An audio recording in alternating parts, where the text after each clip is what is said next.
If you enjoy chilling horror stories like this one, don't forget to like and subscribe so you can follow every new chapter. My name is Craig Jones, and most of my life has been measured by the work I could find and the places that work took me. I've carried more tools than keepsakes, and I've lived in more rented rooms than I can count. But the one thing that has followed me everywhere is the memory of a single day. I was 9 years old when the flood came for our town.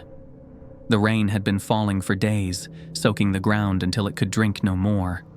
The river swelled with each hour, pressing harder against its banks as if it wanted to see what lay beyond. People stood at windows and porches, watching the water climb the levee, their voices low and tense. By the time the banks gave way, the current had turned the streets into a moving brown wall. I remember the sound before the sight, the deep, endless roar of water forcing its way between houses, knocking over mailboxes, pulling at anything it could carry.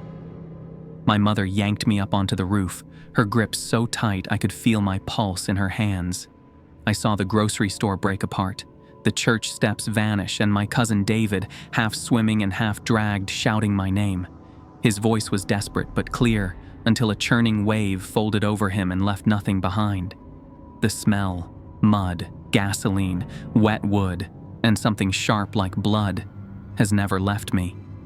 Even now, when the air is thick with moisture, I can almost hear him calling, as if he's still somewhere beneath the surface, waiting for me to answer. That day stayed buried in me like a stone. I carried it into every job I worked, into every quiet moment when the sound of rushing water came back uninvited. I built my adult life the way people build walls after storms, quickly and with whatever materials they can find. Construction jobs, warehouse shifts, cleaning kitchens after midnight. I kept my head down and my hands busy because work was the only thing that pushed the memories far enough away to breathe. But jobs dried up and bills didn't. When the last construction site closed, my landlord's notice and the power company's warnings arrived in the same week. I called every number I could get my hands on. A friend's cousin mentioned a captain down in the bayou who needed hands for night work. Cash pay, no paperwork, no questions. I said yes before I asked for details. The cousin told me to bring rubber boots and a jacket I didn't mind ruining, and to be at a dock south of town by dusk on Thursday. The southbound bus was crowded with the kind of passengers who looked like they were heading somewhere just to leave somewhere else. The driver barely spoke, eyes fixed on the slick road that wound through smaller and smaller towns. Fog pressed against the windows, blurring the view of sagging porches and leaning telephone poles. I tried to sleep, but each time I closed my eyes, the roar of floodwater came back, so I kept them open and watched the land change. Fields gave way to swampland where the horizon dissolved into water, the sky heavy and low as if it wanted to lean on the earth. The air seemed to grow thicker the farther we went, and when the bus finally sighed to a stop at a small gas station, the last stop, the world smelled of wet leaves and oil. I stepped off, feeling the weight of the air as if it clung to me. The man behind the counter sold me a pack of batteries and told me the water had been high lately, the words carrying the same resigned tone as someone talking about bad weather they couldn't change. I walked the rest of the way with my duffel bumping against my hip, mosquitoes biting at my neck, until the trees pulled back to reveal a dock. The dock slouched into the water, old and dark with rot, as if it had been leaning toward the bayou for years. Its boards were slick with a damp that never left, and the railings were marked with pale bird droppings in scattered constellations. 3 boats rested there, tied in what looked like a casual way but was probably the result of habit and precision. The first was a patched skiff whose repairs made it look more scarred than the hull. The second was a square-bowed workboat with a wire cage for traps and a spotlight mounted high, ready to slice through dark water. The third was the largest, painted a faded green-brown, its cabin door low enough to force a bow when entering. A woman stood on its deck with a coffee cup in one hand and a coil of rope in the other. Her hair was more gray than black, cut short to stay out of the way. I stepped closer and told her I was here to start work. She studied me for a long moment before asking, in a voice that was calm but carried weight, "You willing to work nights?" I said I was. "Are you willing to follow rules exactly as they're written?" I nodded again. Without another word, she reached into her jacket and handed me a folded piece of paper. The edges were softened from being opened and closed too many times, and the ink smudged in places. 8 rules were written there in a mix of block letters and quick slanted script, as if more than one hand had added to them over the years. I read them one by one, my eyes catching on each strange line. As soon as the fog rolls in, stop moving. No paddling, no engine. Just wait. I thought about how ridiculous that seemed. To sit still in blindness felt unnatural. Don't pick up a fallen lantern from the water. I wondered what could be so dangerous about a bit of metal and glass. Never work alone after sunset. That one felt more sensible, a clear safety precaution. Ignore any voice calling your name from the water. My stomach tightened. The thought of hearing a familiar voice out there made me uneasy. Don't touch anything in the nets that looks human. I frowned, not sure I wanted to know why such a thing might happen. Change direction if you hear the same bird call 3 times. It sounded like pure superstition, a hunter's tale at best. Leave immediately if the water turns clear in muddy shallows. I had no idea what to make of that, but it carried an unspoken warning. Keep your distance from canoes rocking empty at the shoreline. That one, I decided, was just plain eerie. A picture I didn't want in my head for long. When I'd finished, I looked up. She was still watching me. "Read them all?" she asked. I nodded. "Then you can start learning how to follow them." That evening, before we set off, the crew began loading the boat with the slow, deliberate rhythm of people who had done it 1,000 times before.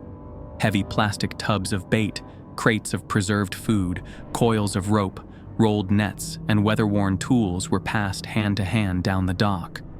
The thud of each crate against the deck blended with the slap of water on the pilings, and the air carried the mingled scents of diesel fuel, brine, and something faintly sweet from rotting vegetation upriver. I stepped in to help where I could, my fingers clumsy on knots I had only seen tied in movies, my grip on the slick rope betraying my inexperience. A few of the crew gave me short nods that felt polite but distant. Others let their eyes rest on me for a fraction longer, their expressions unreadable except for the faint tightening at the corners that told me newcomers were rarely met with enthusiasm here.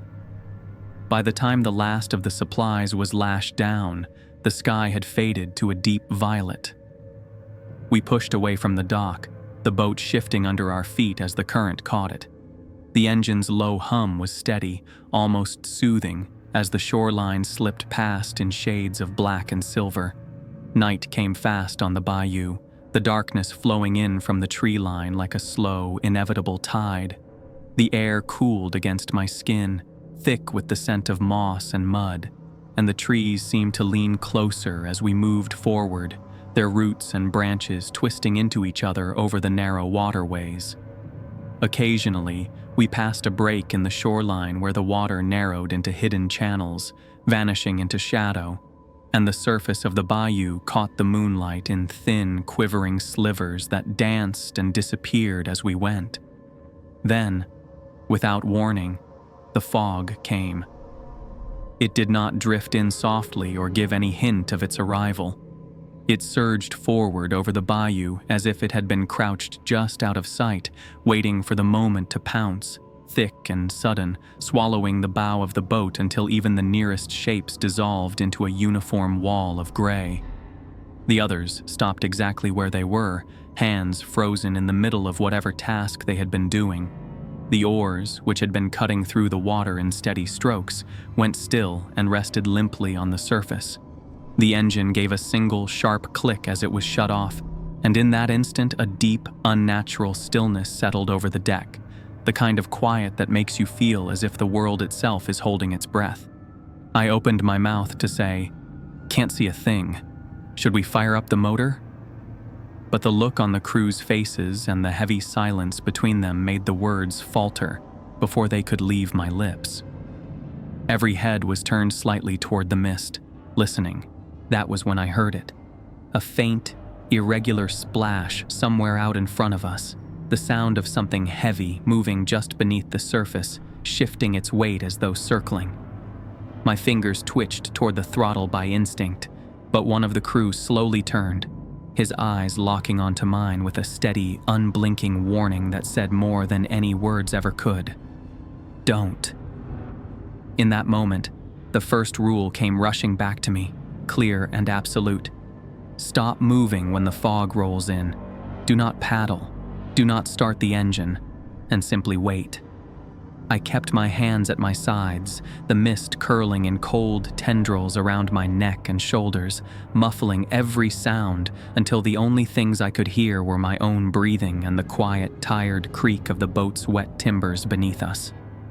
We stayed like that, bodies tense and unmoving, until the fog finally began to loosen its grip. It thinned unevenly at first, curling and breaking apart in small patches that gave us brief, narrow glimpses of the water. Then it began to draw back in slow, reluctant coils, slipping away from the boat and revealing the bayou's dark surface in larger swaths. The water lay flat and still, reflecting the dim light without a ripple, and the outlines of the trees on the banks became clear again. The air felt less heavy, and the damp chill on my skin eased, as if the bayou had simply closed a door it had briefly opened. No one offered a single explanation. They went back to their tasks as if the pause had never happened, picking up ropes, checking nets, and adjusting gear with steady, deliberate motions. The brief moment of frozen silence was set aside without a word, replaced by the low murmur of voices and the creak of boards under careful steps, as though they had all silently agreed that whatever had just passed was nothing unusual here, though I couldn't shake the feeling that the splashes from the water were more than just fish or debris. I caught myself wondering why none of the crew reacted with surprise or fear. Instead, they moved with the calm of people who had either seen this many times before or had learned to live alongside things that would unsettle most. The idea that they might be accustomed to such strangeness made me uneasy. Back at the dock, I read the list again, feeling the damp paper between my fingers. They weren't just old fishermen's tales. The bayou had written them, and it expected them to be kept. I had spent the night aboard the fishing boat, drifting in and out of shallow sleep as the water lapped against the hull. When the pale light of morning seeped into the bayou, the world revealed itself to me in muted shades of green and brown. The water lay still as glass, holding the reflection of the overhanging cypress branches draped in veils of Spanish moss. A faint smell of algae and decaying leaves hung in the air, mixed with the damp scent of wood from the dock. The wooden planks of the narrow, slick piers glistened under a thin film of moisture, and I could feel them flex gently beneath my boots when I stepped ashore. Along the muddy bank, alligators lay motionless, their eyes unblinking, watching without any sign of effort. Farther off, the calls of unseen birds and the steady drone of insects floated across the stillness, weaving a low hum into the morning. Even in daylight, the bayou carried a quiet unease, the sense that everything here moved at its own hidden rhythm. It was not the concentrated tension of the night, but a subtler, lingering weight that pressed in from the heavy air and shadowed water. I watched the crew move into their morning routine with practiced ease. One man knelt over a heap of fishing nets, running his fingers along each line to check for frays, while another prepared buckets of bait, the sharp, salty smell cutting through the mossy air. A younger deckhand crouched beside the boat's small outboard motor, tightening bolts and wiping away grime with an oil-soaked rag. These were simple, necessary tasks, performed in steady silence, as if the men had long ago learned there was no need to fill the space with idle talk. I took it in quietly, feeling myself settle into the rhythm, though the strange pull of the place lingered at the edge of my thoughts. Later that morning, I decided to strike up conversations with some of the crew. I approached the older man repairing nets, offering a simple greeting and asking how long he had been working here. He gave me a measured glance, muttered, "Long enough," and returned his focus to the fibers between his fingers. Another deckhand, a wiry fellow with sun-scorched skin, seemed more willing to chat, though his words were careful. We spoke about the tides, the heat, and the work, but when I mentioned the list of rules the captain had given me, his eyes narrowed. He leaned closer and said, "Best not to talk about those too much. Brings bad luck if you start asking." I tried the younger man near the motor, thinking his youth might make him more open. He answered politely but with the same guarded manner, as though my questions were a current they didn't want to be caught in. When I hinted about one particular rule I found odd, he shook his head and said, "Don't go asking about that." "You won't like the answer," he said, and I found myself wondering what could possibly lie behind such a warning. My thoughts drifted to the list of rules the captain had given me, and I tried to imagine which one he might be referring to and why it would carry such an ominous undertone. The words weren't threats exactly, but they carried a weight that pressed into me. I felt a flicker of irritation at their secrecy, yet I kept my tone light, smiling as if I understood. Inside, though, I was unsettled. Their reluctance felt less like superstition and more like the reflex of people who had seen something they would rather not remember. I let the conversations drift back to neutral topics, but the guarded looks they exchanged told me I had touched on something they all knew, and none of them would explain. By late afternoon, preparations for the evening's work were in full motion. Fresh supplies came aboard in a steady stream. Crates of bait thudded onto the deck. Sacks of ice were slid into the cooler with a crunch, and spare tools were lined up neatly near the cabin wall. One man crouched by the fuel tank, twisting the cap open, peering inside, and then replacing it with care before wiping his stained hands on a rag. Another worked the nets methodically, shaking them out, pulling at stubborn tangles until the lines hung free, and then coiling them into tight, ready loops for later. The sunlight took on a richer tone as the sun sank, spilling gold across the water and stretching shadows into long, dark shapes beneath the trees. The daytime chorus of insects thinned out, their high whine replaced by deeper, slower calls from farther inside the bayou. The sounds traveled cleanly in the cooling air, and I found myself pausing, listening as my ears tuned to the shift in rhythm. While I was watching a deckhand slide the last bait bucket into place, a man I had not spoken to before stepped up beside me.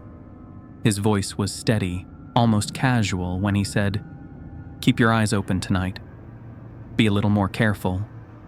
I turned my head slightly, trying to catch his expression, but his eyes stayed fixed on the rippling surface of the water, now darkening with the approach of night. I held my tongue, wanting to ask exactly what he meant, but before I could, he walked off toward the bow, bent to help secure a mooring line. His warning stayed with me, circling in my mind as I replayed the tone of his voice and the way his gaze never met mine. I could not shake the feeling that he had just hinted at something tied to one of the rules I had been given, and I caught myself wondering over and over which rule it might be, what it truly meant, and why it was important enough for him to say something at all. Night fell with a steady, creeping dark, and we were soon out on the water again, the boat sliding along a narrow stretch near the bank. The air was cooler now, with a damp edge that clung to my sleeves. Somewhere beyond the reach of our light, frogs croaked in low, rhythmic bursts, and the splash of a fish broke the stillness every so often. Lanterns hung from hooks along the railing, casting small pools of yellow light that swayed with the boat's motion and made the water glimmer in restless patterns. I could hear the soft creak of wood under my boots and smell the faint tang of fuel mixed with the swamp's earthy scent. I was leaning against the side, watching the way the shadows from the cypress knees reached toward us when one of the lanterns, loosened by a slight jolt from beneath, wobbled and toppled forward. It tumbled in a slow arc, hit the surface with a muted splash, and bobbed once before floating just beyond reach. Instinct took over before I could think. I bent my knees, leaning forward as my arms stretched toward the drifting lantern, my fingers just beginning to spread for a grasp. In that same moment, the nearest deckhand's voice cracked through the night. "Leave it!" with a force and urgency that cut clean through the hum of the bayou. The sharpness in his tone carried enough weight to halt me mid-reach, my muscles locking in place. I hesitated, my hand suspended inches above the water. The lantern's light flickered strangely, distorted by the ripples forming around it. The circles on the water weren't from the wind or our movement. They radiated outward in tight, deliberate rings, as if something beneath was touching it, testing it. For a moment, I thought I saw a shadow slip behind the glow, a darker shape moving just below the surface, its outline vanishing as quickly as it appeared. My chest tightened until I could feel the pressure in my ribs, and I pulled my arm back with deliberate slowness, every muscle stiffening as if the water itself were reaching for me. My breath came shallow, heat and cold colliding under my skin, and a prickle ran up my spine until the hair on the back of my neck stood rigid. No one rushed to recover the lantern.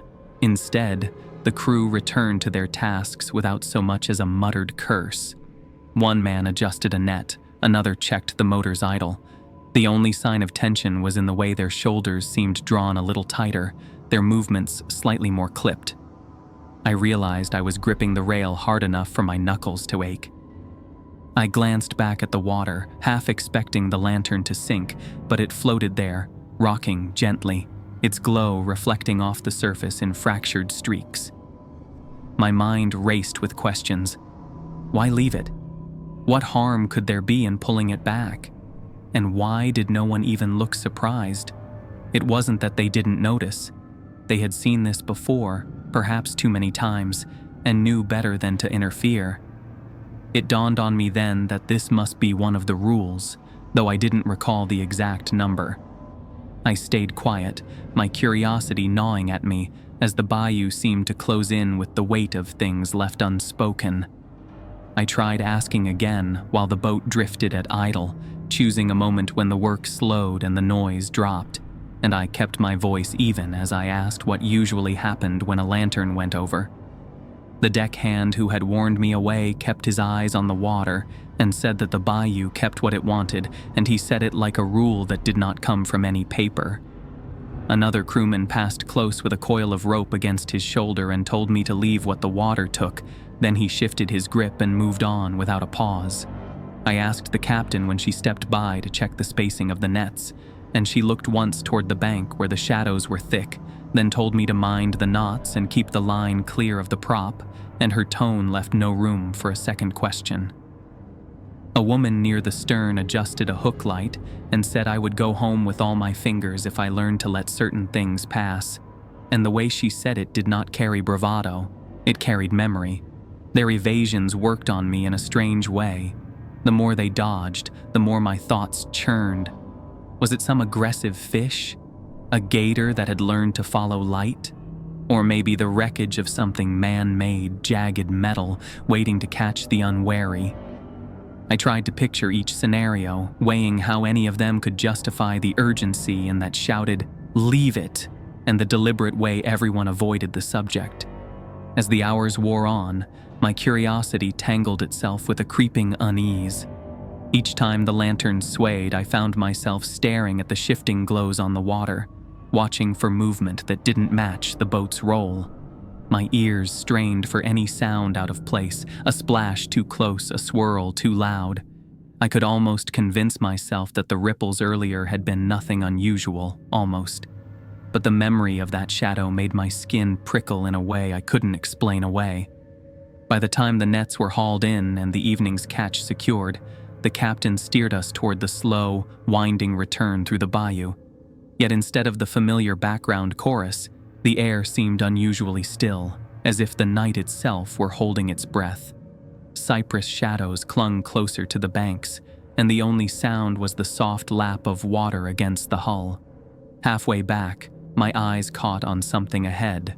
A canoe, empty and weather-worn, drifting just off the far bank. It rocked gently in place, though no wind stirred and no current pushed it along. A shiver threaded down my spine. None of the crew looked toward it. They kept to their tasks as if it wasn't there at all. I tried to tear my gaze away, but the sight held me. The lantern light barely reached it, casting only the vaguest outline, yet its presence felt deliberate, wrong somehow. My mind flickered to the captain's list and the rules I had yet to decipher. I didn't know why, but I felt sure this canoe was tied to one of them, a rule I hadn't read or one left unwritten on purpose. The boat slipped past without slowing, the canoe fading into the dark behind us. The silence of the bayou pressed in again, heavier now. I gripped the railing, my thoughts tightening around a single certain conclusion. I would not leave this place until I understood every last one of those rules. The image of the empty canoe I had seen the night before stayed with me like a weight, its quiet presence pressing on my thoughts and keeping my nerves taut. I could not sleep, so I climbed out onto the deck and stood where the rail met the bow. The boat shifted gently in its moorings, and the water pressed a quiet rhythm against the hull. A thin film of fog lay across the surface, low and even, and the moon turned its skin to dull silver. The light did not reach far. It smeared across ripples and then broke apart, and the trees on the far bank had no faces, only shapes that leaned over the channel. The smell of the night was close to the skin, a mix of wet rope, cold metal, fish scales, and the faint sweetness of rot from the banks. Somewhere to my left, a single frog called, then went quiet. Another answered from a distance.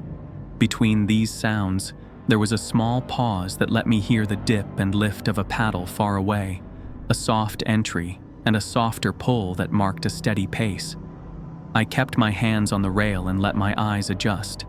The fog did not rise or fall. It lay still, like breath held over the water. The dock was slick underfoot, and the planks flexed when I shifted my weight. I watched the far end where the pilings disappeared into the dark and felt the old ache in my ribs that told me the hour was late. No one spoke from the cabins. The generator was off. The only current was the one that ran under the boat and made the mooring lines creak softly. I told myself I would only walk the length of the dock and back. It seemed harmless to put one foot in front of the other and ease the restlessness out of my legs. I stepped across the gangplank and felt the dock boards give a little. The fog changed the way sound traveled, and my footsteps came back to me with a dull tap that did not carry. I had gone 10 paces when a door hinge sounded behind me. I turned and saw shapes in the half-light. 2 men at the cabin threshold, and the captain a step behind them. None of them spoke. Their faces were still, their eyes were steady and without question. I understood what they wanted without a word. Go back to the boat. Do not leave the light. Do not make yourself a single figure on the dock at this hour. I raised a hand to show I had heard. I did not climb back at once. My feet kept me moving along the planks toward the end post where a rope hung in a neat coil. I told myself I was not leaving. I told myself I was only walking, only breathing, only counting boards. The men stayed in the doorway and watched until I turned at the last cleat and came back toward the boat. Their faces did not change. They stepped inside, and the hinge spoke again, and the night held its shape. I stood at the gangplank and looked down the channel. The fog had thickened into a flat sheet that reached from bank to bank. The moon gave it a pale center and a darker rim. In that rim, I saw movement. It was not sudden. It did not flash. It slid forward a hand's width at a time, and then it slid again. I thought I was watching a log drift in slow water. Then I saw the narrow tip of a paddle lift and descend without a drip. The stroke made no sound. The small craft moved the way a shadow moves across a wall when a lamp is carried past a door. I kept my eyes steady and did not blink. The shape came near the middle of the channel and paused. The paddle dipped once more, and then the shape was gone. The fog lay smooth over the gap as if nothing had ever crossed it. The water did not forget. Small ripples rolled out and met the hull in a slow, even tap. I counted the taps and felt the wood under my palm answer each one. That was when I heard my name. It did not come from behind me or from the cabins. It rose from the water close to the bow, where the mooring line ran down into the dark. Craig. The sound was soft, and the syllable broke clean in the middle. I turned my head a fraction and saw only my own breath on the fog. Craig. The second call was clearer. It had the shape of a voice I knew. It reached me from a few feet off the rail, and it carried the strain of a throat that had called a long time. I closed my eyes to listen better, and the past came near without asking. A roof, a current, my cousin's arm, the churn of brown water, the taste of metal on my tongue. Help me. The voice in my head and the voice at the rail found the same pitch. Craig, here. The note was not loud, yet it made the lines on my fingers feel cold. I opened my eyes and looked straight ahead at the fog because that was the only place to look. Another sound reached me from the cabins, a shoe on a step. It did not follow with a word. The crew knew what this hour could bring.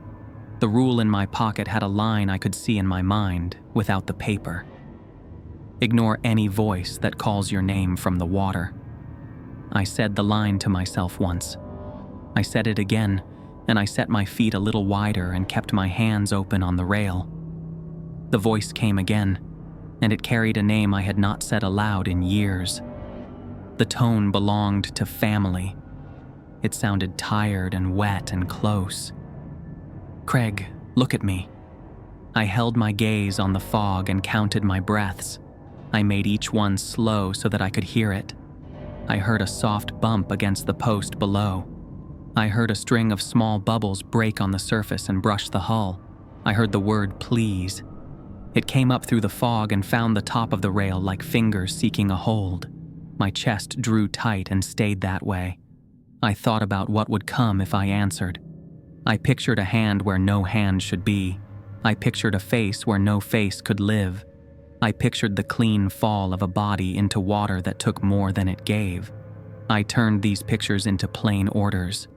Stand still. Do not speak. Do not lean. Do not look down. The call thinned and stretched.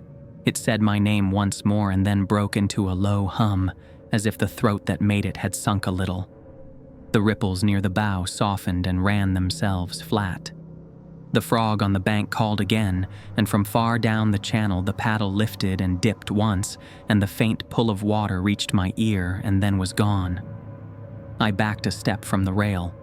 The fog shifted as if someone had shaken a blanket from its edge, and the moon found the line of the mooring rope again.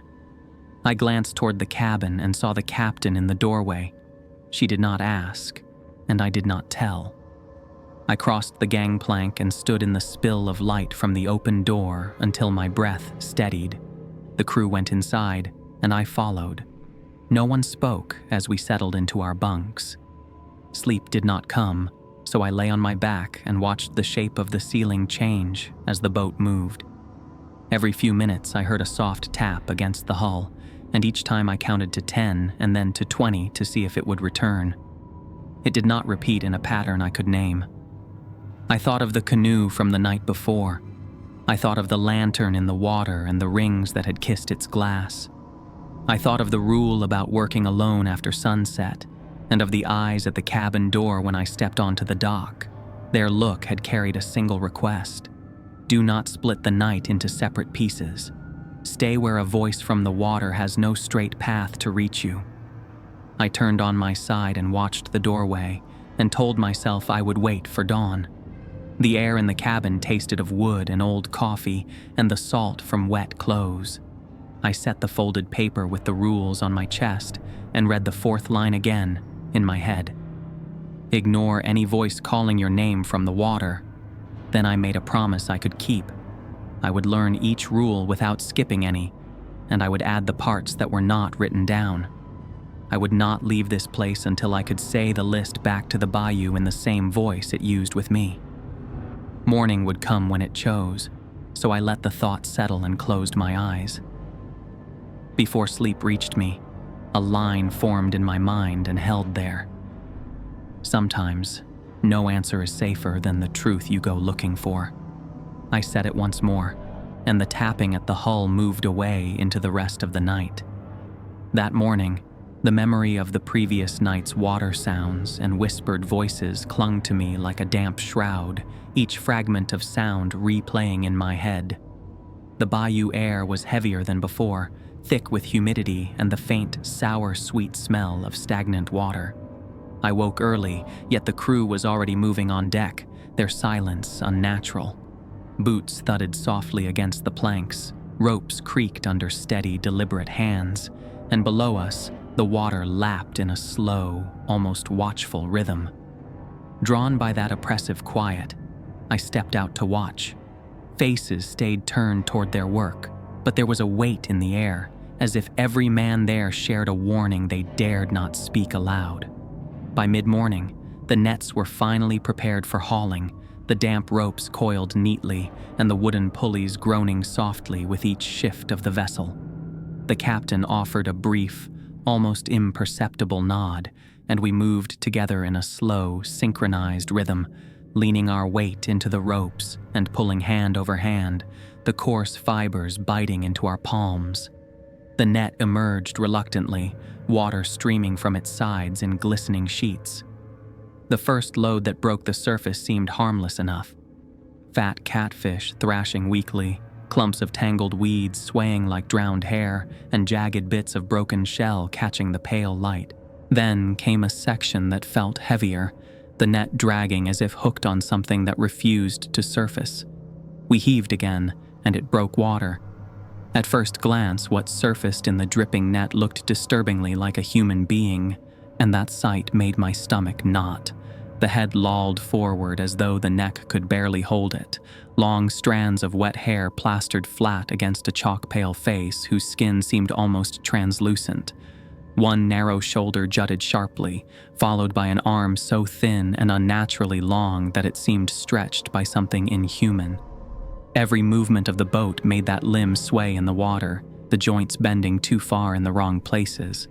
The crew froze in unison, their hands tightening on the ropes, and then the captain's voice cut low and flat through the heavy air.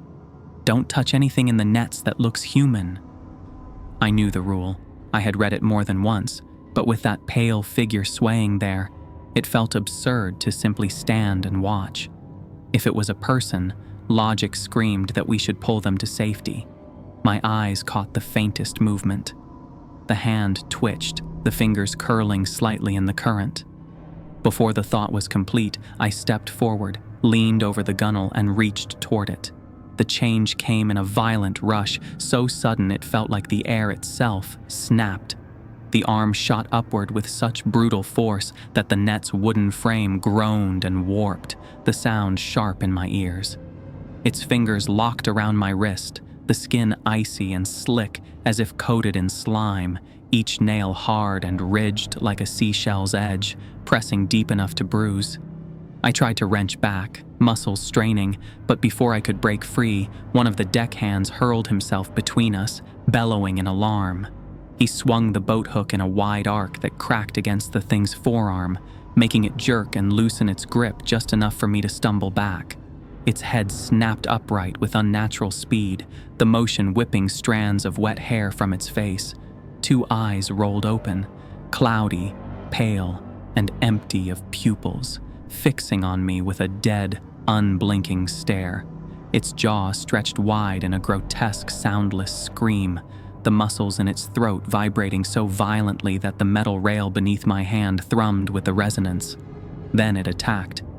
The creature's other hand lunged forward with sudden, violent speed, shooting past my shoulder and clamping down hard on the deckhand's arm. Its fingers dug in with a grip so crushing I could see the flesh around them blanch. In a single, brutal motion, it yanked him toward the rail, his boots scraping against the wet planks before his body pitched over the side. The splash that followed was loud and heavy, the kind of sound that carried finality in its echo. The water erupted in a froth of white and deep green, swirling violently as the two forms thrashed, his legs kicking frantically, the creature's long limbs coiling around him with terrifying precision. I caught a flash of his face, twisted in panic, before the thing dragged him down into the depths. In seconds, they vanished beneath the surface, The crew shouted in alarm, voices cracking as they hurled coiled lines toward the empty patch of water. But by the time the first rope hit, the bayou had gone still again, the ripples smoothing into an unnatural, glassy calm. I stood rooted to the deck, my wrist burning fiercely where its grip had crushed the skin, and when the captain's eyes met mine, there was no trace of anger, only a deep, weary weight that came from witnessing the same nightmare too many times before. We did not speak as we secured the rest of the nets, the weight of what had just happened pressing on every movement. The sun had slipped behind clouds, and the light dimmed to the color of tarnished copper. The crew's hands moved faster now, knots tied in haste, ropes dropped where they fell, and no one turned their gaze from the water for long. My own eyes kept scanning the shifting surface, half expecting the creature to surface again. Then, out past the side of the boat, the river offered something else. A faint smear of red drifting away, breaking apart in thin threads, and a scattering of small bubbles that rose, burst, and were gone almost before I could be sure I'd seen them. A few moments later, the change came without warning. Normally, the shallows were a swirling, muddy green-brown, where nothing could be seen beneath the surface. But now the water cleared so suddenly that it was like looking through glass. Every grain of silt, every stone, lay in sharp detail under the hull, and the sight sent a deep chill through me. Beneath that unnatural clarity, massive, dark shapes began to drift slowly, their outlines moving with a predatory calm. The captain's voice rang out, sharper and louder than before, ordering us to get clear at once. The engines thundered to life, vibrating through the planks under my boots, and the boat strained hard against the mooring lines. The patch of clear water widened, and the stillness around us grew so complete it felt like the bayou was holding its breath. Just as we began to move, the hull shuddered with a violent blow from below, nearly throwing us off our feet. Before we could recover, a second impact came, harder this time, tilting the deck and making ropes groan under sudden strain while crates skidded across the wet boards. From beneath the hull, enormous shadows moved with such speed that it was almost impossible for the eye to follow them, their long outlines twisting and bending unnaturally in the way light distorted through the water. A sudden blast of icy spray, heavy with the sharp metallic scent of iron, shot up over the bow and soaked the planks. One of the crew lost his footing in the slick water and toppled overboard, arms flailing. Another man dove forward to catch hold of him, but his outstretched hands were seized, and in an instant, both were pulled below the surface. The crystal-clear water now laid everything bare. The sight of long, chalk-pale limbs, each one far too long and jointed in the wrong places, lashing through the depths with the speed and fluidity of eels. The captain shoved the throttle to its limit, the roar of the engine pitching the bow high as we lunged away from the patch of clarity. We had covered only a few boat lengths when something massive and unseen struck the stern with such force that the jolt shot up through my legs and rattled my teeth. We cleared the shallows, the water returning to its murky color. The attacks stopped as abruptly as they began. In the chaos before this, several crew members had plunged into the water, their figures vanishing almost instantly beneath the surface. As the boat surged forward, the distant fading cries of those left behind were swallowed by the thick bayou mist. Those of us left on deck stood gasping, counting who remained. 2 gone. The deckhand from earlier, still missing. The air felt thinner, as if the bayou itself had drawn a long breath and was holding it. I leaned heavily on the rail, feeling the deep, hot throb in my wrist where the creature's grip had crushed the flesh, the ache traveling up into my arm. My mind would not let go of the moment I had broken the first rule that day, replaying it in slow, merciless detail. The way I leaned forward, the cold wetness of its skin, the shock in my chest. At the time, I had believed I was helping, certain that I was human enough, decent enough to reach for something that seemed like one of my own kind. Yet here, I was learning in the harshest way that this place was filled with things that wore the likeness of people, but were nothing human beneath that surface. and some rules out here were not written in ink or spoken aloud as a warning, but were etched in the price of lives, and once learned, they carved themselves permanently into you.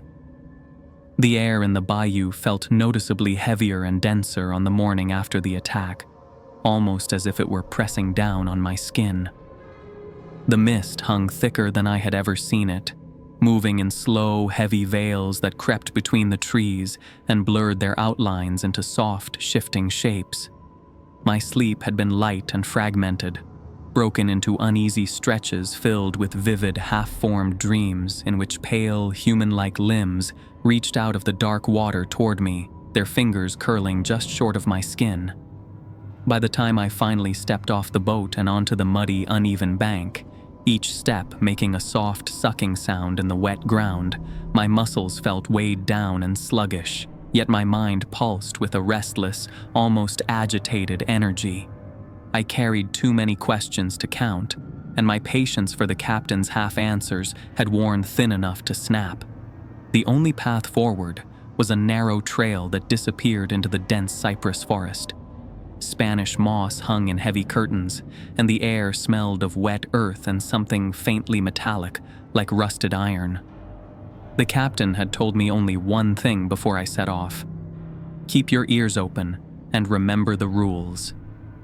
The trail wound deeper into the forest, the light filtering through the canopy in thin green shafts. My boots sank into soft ground with each step, and water dripped steadily from the leaves. Somewhere ahead I could hear the occasional splash of something moving through a hidden stream. The air was so still that every sound carried far. Then it came, a sharp, high-pitched call, a sound that fell somewhere between a whistle and a bird's chirp, sharp enough to cut through the still air. I stopped in my tracks and tilted my head, trying to catch every detail of the noise. A second call followed, exactly like the first, and I found my fingers tightening around the strap of my bag until my knuckles felt stiff.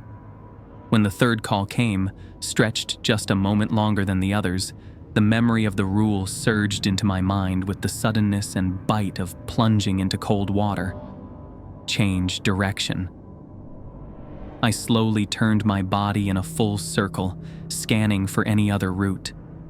Behind me, the narrow path I had walked was already buried in thick, rolling mist that made it impossible to see more than a few steps back. On either side, the dense tangle of undergrowth formed an unbroken wall of vines, roots, and wet leaves, too tightly woven to force my way through. The strip of ground ahead was the only route available, a single ribbon of muddy trail leading deeper into the forest. My breathing grew faster and heavier as my heart thudded in my chest. If the rule was real, and after everything I had already experienced, I could no longer convince myself otherwise, then continuing forward meant I was heading directly toward the very danger that the sound was meant to keep me away from. The calls stopped just as suddenly as they had begun, leaving me with nothing but the loud, uneven sound of my own breathing filling my ears.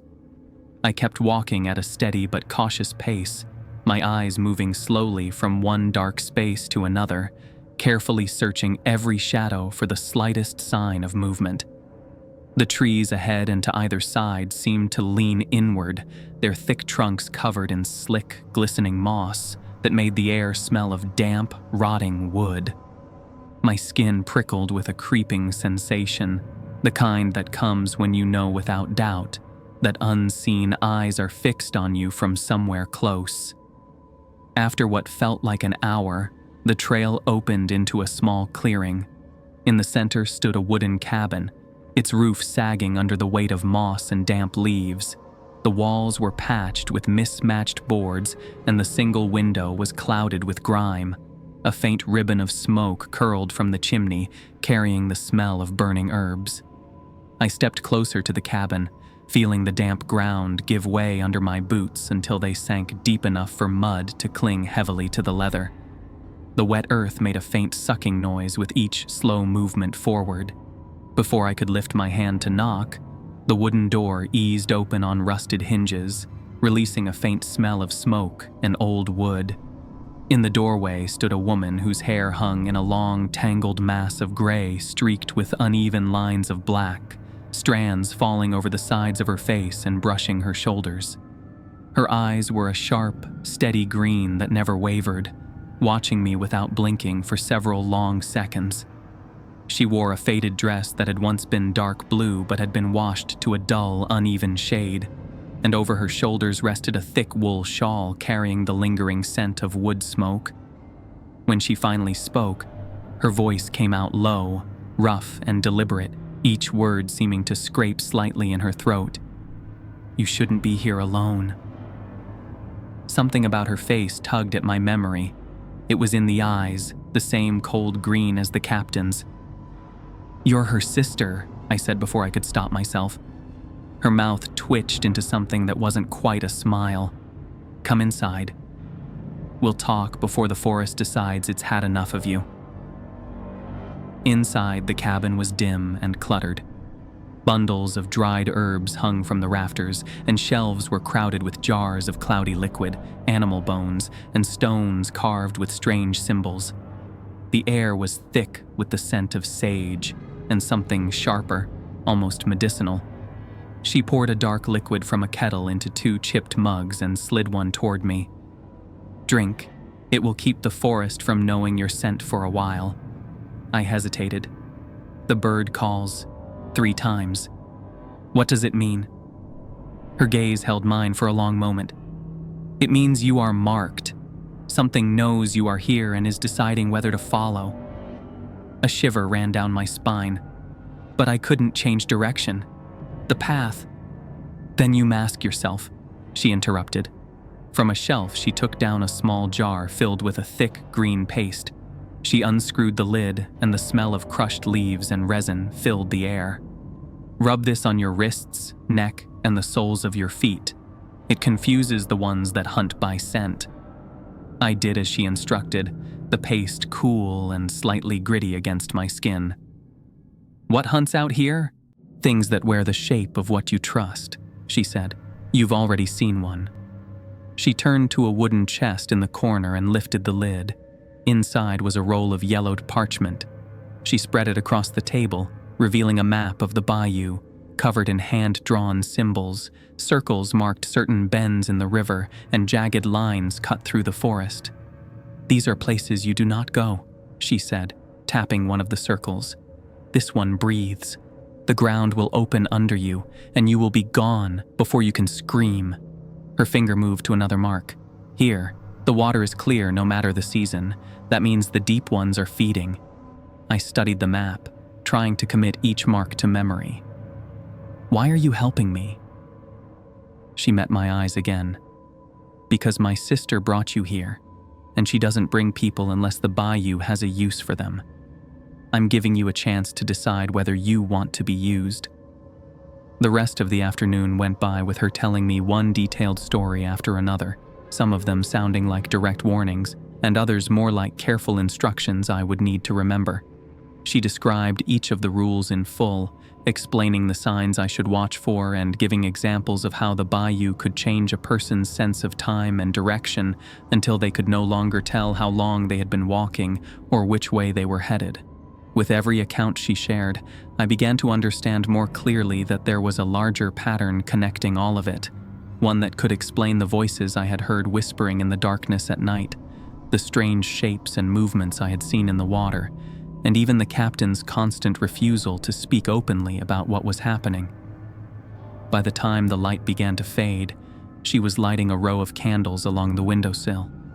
Outside, the mist had thickened, swirling in slow eddies against the glass. Somewhere far off, I heard it again, the same bird call. Once, twice, 3 times. I froze, my hand tightening around the edge of the table. "It's here." She didn't look up from the candle she was lighting. "Stay inside. Don't speak. Don't move. If it can't see you and it can't smell you, it will pass." We sat in silence, the cabin lit only by the flickering candles. The 3rd call still rang in my ears, a warning I could not escape. I kept my eyes on the door, waiting for whatever hunted in the trees to pass us by, wondering if the paste on my skin and the woman's words would be enough. Somewhere beyond the walls, The forest exhaled, and the sound of footsteps in the wet earth drew closer. The escape plan began to take shape in the dim, smoke-scented interior of the cabin. The witch-like woman, her face lined with age and the weight of unspoken knowledge, leaned over the table between us. The flicker of the oil lamp lit the jars and bundles hanging from the rafters. Roots, bones, herbs tied in twine, each with a smell that clung to the skin. She spoke slowly, so that every word took root in my mind. The creatures, she explained, lived in burrows at the bottom of the bayou, places where the mud was so thick that it swallowed light. They hunted by scent and vibration, and they could not bear the sharp, bitter aroma of certain swamp plants. She reached under the table and set a small burlap pouch in my hands. The smell was immediate and overwhelming, a pungent mix of crushed stems and wet earth. Then she showed me the trap. We stepped outside into the damp night air, and behind the cabin, in the faint glow of a lantern, she revealed the mechanism, an old fisherman's rig modified into something far more lethal. It was a heavy net wound with rusted chains, weighted to drag anything caught inside straight down to the silty floor of the bayou. The release was simple, a rope tied to a wooden peg. Step in the wrong spot, and the net would drop like a curtain. "You'll have one chance," she said, her voice low. "The captain knows them, and they know her. She will not fight fair." Her eyes locked with mine, and for a moment I saw the same flint-hard resolve in her that I'd seen in Captain. I left the cabin with the pouch tied to my belt, the trap's location marked in my mind. The air outside was heavy with mist, thick enough to bead on my eyelashes. My boots sank into the wet ground as I made my way through the cypress grove, the water lapping softly at the roots. I could hear the distant croak of frogs and the occasional splash of something large moving just beneath the surface. Halfway to the dock, she emerged slowly from the fog, each step deliberate, the outline of her figure growing clearer with every moment. The captain's presence seemed to press in from all sides, her tall frame and broad shoulders blocking the narrow trail entirely. In her hand, she held a long, curved knife, the blade mottled with stains and pitted with rust, catching the dim light in a dull glint. Her eyes locked with mine, and for a long, unbroken moment, neither of us moved, the air between us heavy and unmoving. "You shouldn't have gone to her," she said finally, her voice flat but carrying a weight that made my stomach tighten. "You think she'll save you? She's been hiding in these swamps too long to remember what survival means." I told her it didn't have to be this way, that we could leave together, but her mouth twisted into something that might have been a smile. "Leave? And give up my bayou? I've been keeping it fed for years.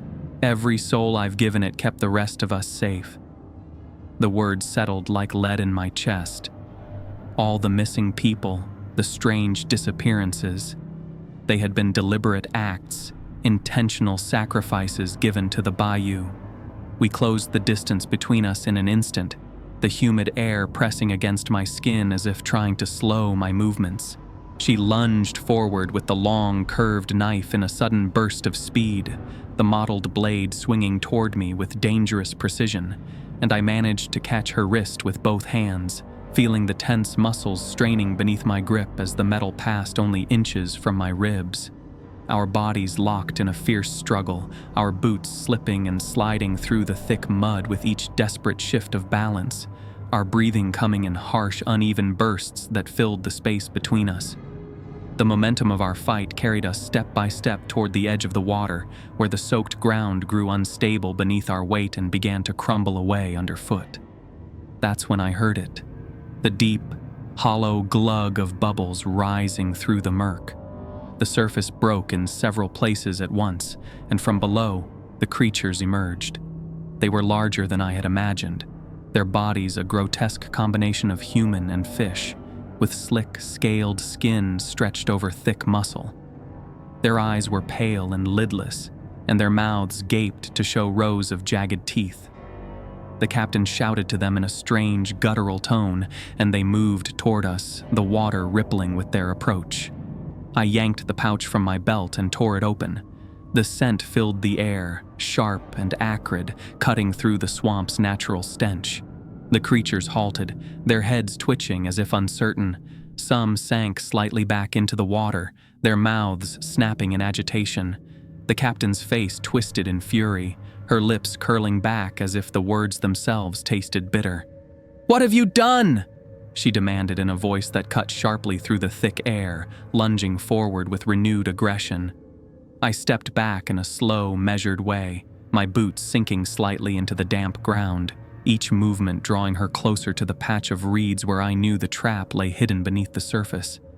She followed without the slightest hesitation, her grip tightening on the long knife as its stained blade swept through the narrow space between us in deliberate, forceful arcs. My heel pressed against the wooden peg. I shifted my weight just enough, and the rope snapped free. In an instant, the net dropped. The chains tangled around her shoulders and legs, pulling her off balance. She hit the water hard, and the weight dragged her under. She thrashed, the knife flashing once more before disappearing into the depths. Her scream was muffled and then gone, swallowed by the muddy bayou. The water erupted in a frenzy as the creatures closed in on her. I stumbled backward, the image burning itself into my mind, and turned toward the dock. The boat rocked gently where it was tied, and I vaulted into it, my hands fumbling with the knot before shoving the motor into gear. The engine roared, and the boat surged forward. Beneath me, shadows darted through the water, keeping pace. A scaled arm broke the surface, clawing at the air before vanishing again. The smell of the herbs still clung to the breeze, and the creatures never quite closed the distance, circling instead in frustration. The bayou opened ahead into wider water, the mist thinning with every yard. My arms ached from gripping the wheel, my heartbeat drumming in my ears. The trees began to recede, and I could see the faint line of the shoreline. When I reached it, I cut the motor and let the boat drift until it scraped against the muddy bank. I stepped out, my legs trembling from more than exhaustion, and looked back once. Through the last veil of mist, I saw her, the witch-like woman, standing at the water's edge. She didn't speak. She only inclined her head in what might have been farewell, then turned and walked into the fog until she was gone. I stood there for a long moment, listening to the silence. Then it came, faint and deliberate from deep within the trees. The same bird call, repeated 3 times. My skin prickled. The sound was not an echo or a coincidence. It was a signal. And I realized with a cold weight settling in my gut that the bayou was not done with me yet.